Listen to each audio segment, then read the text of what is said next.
जय हिंद, वंदे मातरम। अभी हम लोग मुंबई में हैं और कुछ कार्य से यहाँ पे आए थे।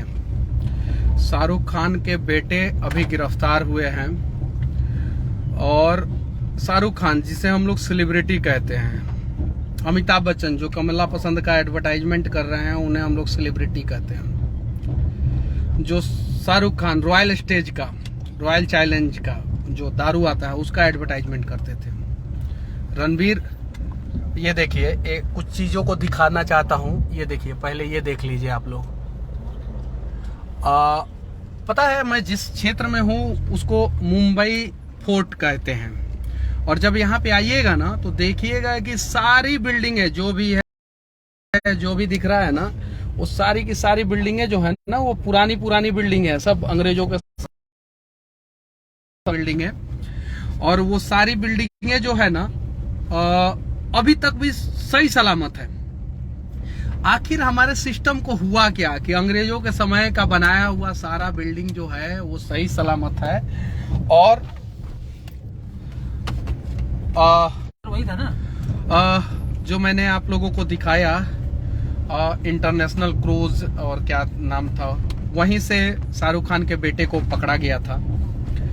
और अभी समीर वानखेड़े सर ने प्रेस कॉन्फ्रेंस भी किया था अभी। मुंबई पुलिस, जो दुनिया की सबसे सशक्त पुलिस है, सबसे मजबूत पुलिस है, सबसे शार्प माइंडेड वाली पुलिस है, अगर पॉलिटिकल कंट्रोल ना किया जाए तो पॉलिटिकल कंट्रोल किया जाता है। इसलिए जो है, कभी कभी कुछ चीजों को मुंबई पुलिस भी दबा देती है। नारकोटिक्स डिपार्टमेंट के समीर वानखेड़े हैं। वानखेड़े एक ऐसा शब्द है जो शब्द शाहरुख खान को पीछा ही नहीं छोड़ रहा है। कभी वानखेड़े स्टेडियम में बैन हो जाते हैं, तो कभी समीर वानखेड़े जो है उनके बेटे को टांग के लेके चले आते हैं। ये चीजें हैं। अभी इस देश में बहुत सारा मुद्दा है। उन सारे मुद्दों पे चर्चा ना करके हम लोग जो है इस पे चर्चा कर रहे हैं। मजबूरी है हमारी भी कि यहाँ पे पहुंचना पड़ा है और इन चीजों को दिखाना पड़ा है। नहीं तो मैं तो गांव के समस्याओं को दिखाता हूँ, रोड पे जो समस्या है उन चीजों को दिखाता हूँ। वीडियो आज शाम 8-9 बजे तक आप लोगों को मिलेगा, 9 बजे तक, 10 बजे तक। कुछ लोगों को वो अच्छा लगेगा, कुछ लोगों को बुरा लगेगा, लेकिन समस्या ये है कि सवाल हम लोगों को करना होगा, सत्ता से सवाल करना होगा। यही मुंबई की गलियां है ना, इसी मुंबई के गली में ना सुशांत सिंह राजपूत की हत्या हुई थी। 56 इंच 57 इंच का सरकार ने कहा था उसे इंसाफ दिलवाएंगे। क्या हुआ? बिहार में चुनाव खत्म, सुशांत सिंह को भूल गए कि नहीं? हम लोग वहां पे भी जाएंगे, हम लोग सोनू सूद के घर पे भी जाएंगे, अमिताभ बच्चन के पास भी जाएंगे। हालांकि हम लोग छोटे मीडिया वाले हैं, ये लोग हमें उससे नहीं मिलते हैं, ये लोग बड़े मीडिया वालों से मिलते हैं, बहुत बड़े बड़े मीडिया वालों से मिलते हैं। लेकिन हम जहां भी जाएंगे वहां पे उन सब चीजों को दिखाने का प्रयास करेंगे जिन चीजों को नहीं दिखाया जा रहा है। निष्पक्ष तरीके से आप एक बार मुंबई आइए, एक बार दिल्ली जाइए, एक बार चेन्नई जाइए, एक बार कोलकाता जाइए। ये 4 महानगर हिंदुस्तान के, दुनिया में कहीं भी 1950 में 4 महानगर नहीं था। किसी भी देश में 4 महानगर नहीं था, पर हिंदुस्तान में 1950 में 4 महानगर था। $1 इक्वल टू 1 रुपया था। सब कुछ सही था। अंग्रेज थे उसके पहले, 3 साल पहले, यानी 1947 से पहले अंग्रेज थे। आखिर हुआ क्या कि ये जो हमारा सिस्टम जो है वो भ्रष्ट हो गया, हमारे नेता जो हैं वो भ्रष्ट हो गए। क्या हुआ? सोना का चिड़िया जो है कहा जाने वाला देश जो है ना, वो बर्बाद कैसे हो गया? सब कुछ बेचा जा रहा है। मुझे 2 प्रधानमंत्री का कार्यकाल जो है ना, थोड़ा सा अजीब लगा है इस देश में। एक प्रथम जवाहरलाल नेहरू और एक आखिरी अभी जो वर्तमान में है नरेंद्र मोदी। इन लोगों का कार्यकाल समझ में नहीं आया है। लेकिन इन लोगों के कार्यकाल के बारे में अगर मैं कुछ भी बोलूं तो लोग गाली लिखना शुरू कर देंगे। बस इतना ही मैं कह रहा हूं कि इन दोनों का कार्यकाल नहीं समझ में आ रहा है। अगर घर का गार्जियन सशक्त नहीं होता है ना, तो बेटा जो है ना वो आवारा हो जाते हैं, घर के बच्चे जो है ना आवारा हो जाते हैं। और सरकारें सशक्त नहीं होती है ना, तो सरकारी संपत्तियां बिकना शुरू हो जाता है। सरकारी संपत्ति बिक रहा है, उन सब चीजों पे चर्चा होना चाहिए। यूपी में बहुत बड़ा कांड हुआ है, उस पे चर्चा होना चाहिए। आज shipping yard corporation of India बिकने से पहले आखिर रेलवे का जमीन क्यों खरीद रहा है? बिकने वाला है, सबको पता है बिक जाएगा, अडानी खरीदने वाले हैं उसको। ऐसा गुप्त सूत्रों से नहीं, मजबूत सूत्रों से पता चला है। जब बिकने वाला है तो फिर 800 करोड़ रुपया में जो है ना, shipping yard corporation of India जो है रेलवे का जमीन क्यों खरीद रहा है? वो संपत्ति हमारी है, हम सब की है, भारत के लोगों की है। आखिर उसका बंदरबाट क्यों हो रहा है? मैं आप लोगों को आज बोल दे रहा हूँ, आप लोग लिख के रख लेना। जैसे सड़कों पे हम लोग चलते हैं ना, टोल देते हैं ना, आज से 3 से 4 साल बाद जो है ना, ट्रेन जो है टोल देगा, और ट्रेन जो है वो प्राइवेट हो जाएगा और प्राइवेट एजेंसियां चलाएगी।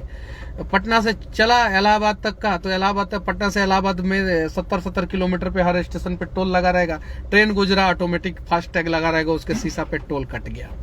ये होने वाला है। ये बहुत मैं अटपटा बातें नहीं कर रहा हूं, लेकिन इन सब चीजों पे आप लोग सोचते नहीं हैं। ट्रैक कोई और बनाएगा, सीसीटीवी ट्रेन में कोई और लगाएगा, बेडिंग कोई और देगा, टीटी का कॉन्ट्रैक्ट किसी और के पास रहेगा, ड्राइवर का कॉन्ट्रैक्ट किसी और के पास रहेगा, बोगी बनाने का कॉन्ट्रैक्ट किसी और के पास रहेगा। इन सब चीजों में जो है ना, आम आदमी को परेशानी होगी।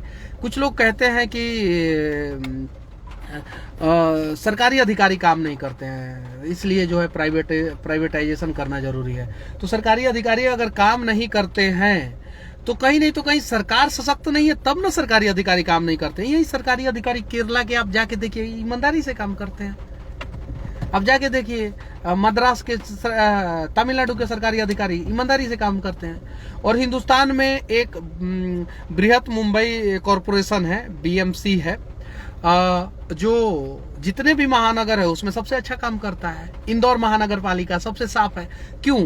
क्योंकि वहां के कहीं नहीं तो कहीं जो है कंट्रोलिंग पावर जिनके हाथ में है वो ईमानदार है।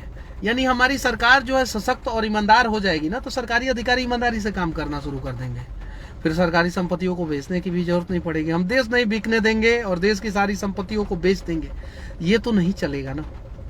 इन सब चीजों पे चर्चा ना हो, इसलिए हर 15 दिन पे हिंदुस्तान में एक नया मुद्दा ढूंढा जाता है, और उसी मुद्दा में से एक है शाहरुख खान का बेटा।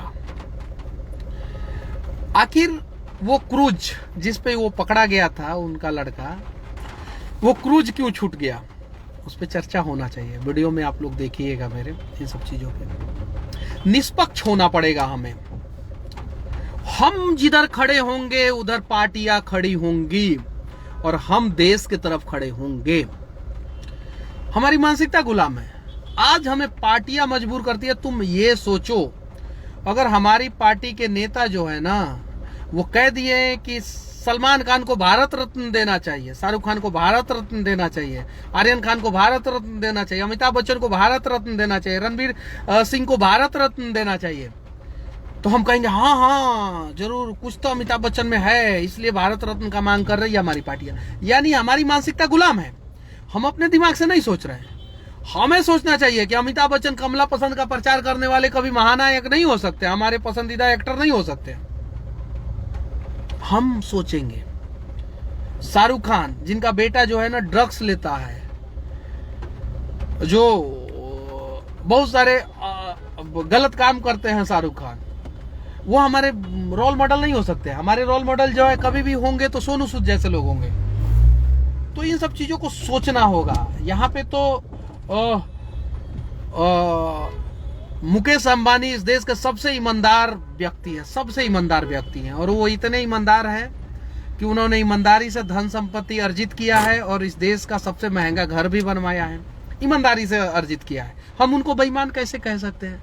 क्योंकि सरकार के नजर में ईमानदार है, और वो इतने ईमानदारी से मेहनत किए हैं कि कोरोना काल में उनकी संपत्ति 100% बढ़ा है, 100% संपत्ति बढ़ा है।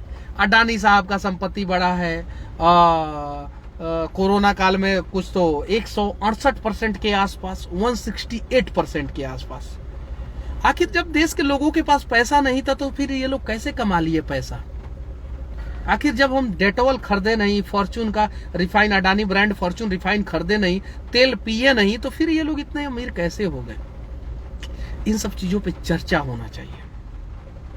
2014 में मोदी जी जरूरी थे इस देश के लिए, हमें पता नहीं चला ना कि मोदी आप 2014 में जरूरत हो इस देश की और कब आप मजबूरी बन जाओगे। 2014 में जो मोदी इस देश के लिए जरूरी थे वो 2021 में आज मजबूरी बन गए हैं। चूंकि हमें कॉमेडी तो करना नहीं है और दूसरे तरफ है कॉमेडियन श्री 108 श्री राहुल गांधी। देश के लोग जो है कसमो कसमे हैं, आखिर जाए तो जाए किधर?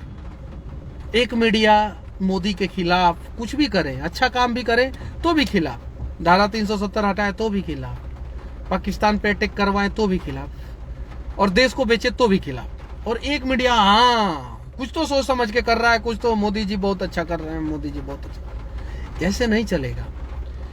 लोकतंत्र के 4 स्तंभ में सबसे मजबूत स्तंभ मीडिया होता है, और मीडिया का काम है कि मोदी जी के मन में क्या बात चल रहा है वो जनता तक नहीं पहुंचाना है, जनता के मन में क्या चल रहा है मोदी जी तक पहुंचाना है, ये काम है।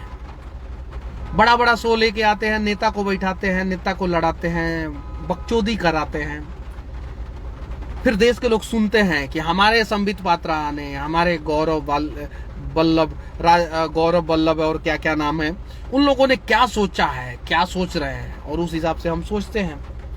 ये चीजें हैं, हम क्या सोच रहे हैं, एक फुटपाथ पे सामान बेचने वाला क्या सोच रहा है, एक ओला उबर चलाने वाला ड्राइवर क्या सोच रहा है, एक फ्लिपकार्ट और अमेजोन के वजह से दुकानदारों को कितना नुकसान हुआ है, इन सब चीजों को हमें जो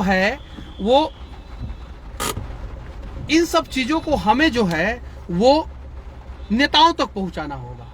कोरोना में आखिर जो है ऐसे लोगों की स्थिति क्यों हुई है, ये देखिए, ये मैं लोगों की स्थिति दिखा रहा हूं मुंबई में। ये गरीब लोग हैं और बगल में जो है बड़ी बड़ी इमारतें हैं। ये गरीब आखिर अमीर क्यों नहीं हो रहे हैं, अमीर ही अमीर क्यों हो रहा है? इन सब चीजों को दिखाना होगा हम लोगों को, और इन सब चीजों को अगर हम लोगों ने दिखाना बंद कर दिया ना, तो फिर देश आज से 25, 30, 50 साल बाद सवाल करेगा। जैसे देश सवाल करता है ना कि हमारा देश गुलाम क्यों हुआ, इतिहास सवाल करता है कि नहीं है कि हमारा देश गुलाम क्यों हुआ। उसमें कुछ लोगों को हम लोग देशभक्त का दर्जा देते हैं, कुछ लोगों को देशद्रोही का दर्जा देते हैं, अंग्रेज का दलाल का दर्जा देते हैं। वैसे ही आज से 25-50 साल बाद देश सवाल करेगा कि देश बर्बाद क्यों हुआ। फिर देश के लोग कहेंगे, इतिहास में लिखा जाएगा कि मीडिया निष्पक्ष नहीं था। ये कलंक लेके हम लोग कैसे अपने माथे पे कलंक लेके जिंदा रह सकते हैं? तो हम मीडिया वालों को सोचना होगा। खैर, मीडिया में बहुत सारे लोग हैं जो ईमानदार हैं। मीडिया बंधु बेईमान नहीं है, ये चीज है। 90% मीडिया बंधु ईमानदार है। मीडिया जो कॉरपोरेट घराना हो गया है ना, जिसको मतलब कि बाजारीकरण कहते हैं, जो बड़े बड़े हाउसेस ने खरीद लिया है मीडिया को, वो लोग जो है ना वो बेईमान है। और वो लोग जो है अपने चक्कर में जो पत्रकार है उनसे भी बेईमानी कराते हैं। आज भी बहुत सारे पत्रकारों से मेरी बातचीत हुई है, और लगभग हर चैनल के पत्रकारों से, हर मतलब जो मोदी के पक्ष में है उससे भी, मोदी के विपक्ष में है उससे भी। शाहरुख खान के घर के पास था वहां पे भी, सलमान खान के घर के पास था वहां पे भी, और अभी यहाँ पे नारकोटिक्स हेड ऑफिस मुंबई में जो है वहां पे भी बहुत सारे मीडिया वालों से बातचीत हुई। सब लोग कहते हैं कि हम लोग क्या करें, हम लोग चाहते हैं दिखाना, ऊपर ही रोक दिया जा रहा है। ऊपर कैसे रोक दिया जा रहा है? क्योंकि हमको तो देखना है डाबर का प्रचार, हमको तो देखना है पतंजलि का प्रचार, हमको तो देखना है शाहरुख खान ने फेयर लवली लगाया है कि फेयर हैंडसम लगाया, उसका प्रचार। और वो है बिजनेस, और वो लोग कंट्रोल करते हैं, वो लोग सैलरी देते हैं, वो लोग मीडिया हाउसेस को जो है खरीद लेते हैं। हम 500 करोड़ देंगे, इतने दिन तक हमारा प्रचार दिखाओ और हमारे हिसाब से दिखाओ। ये चीज है। कभी बाबा रामदेव को आपने सुना है पेड़ लगाने के लिए? ये इस मुद्दे को भी मैं एक्सपोज करूंगा। मुंबई से जाऊंगा तो मैं इस मुद्दे को एक्सपोज करूंगा। पेड़ लगाने के लिए कभी बाबा रामदेव ने बोला है? नहीं बोला है। पतंजलि का हई डालो कान में, हई डालो नाक में, हई डालो मुंह में, हई डालो, पता नहीं, बाकी आप समझ गए होंगे। ये चीजें है, तो ये बाजारीकरण हो गया है। इन सब चीजों को समझना होगा, देश के लोगों को समझदार होना होगा, मीडिया को गाली देना बंद करना होगा, मीडिया को ईमानदार होना होगा, सवाल करना होगा, और सत्ता के सिंहासन पे जो बैठते हैं उन्हीं से सवाल किया जाता है, और ईमानदार होके, देशद्रोही होके सवाल नहीं करना होगा। यानी अगर सरकार से सवाल करने के लिए हमें देशद्रोही बनना पड़े तो ये दुर्भाग्य है।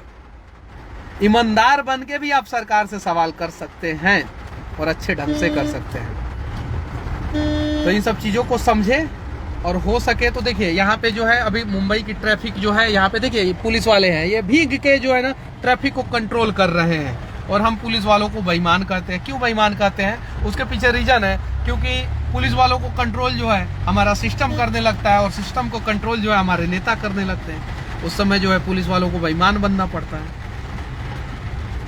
चलिए ठीक है, इस देश के लोग आबाद रहे, जिंदाबाद रहे, और जितने भी लोग वीडियो देख रहे हैं, जिनको मेरा वीडियो अच्छा लग रहा है, अच्छा कमेंट कर रहे हैं, वो भी आबाद रहें, जिंदाबाद रहें। जो बेवजह गाली लिख रहे होंगे वो भी आबाद रहें, जिंदाबाद रहें, उनके परिवार वाले भी आबाद रहें, जिंदाबाद रहें।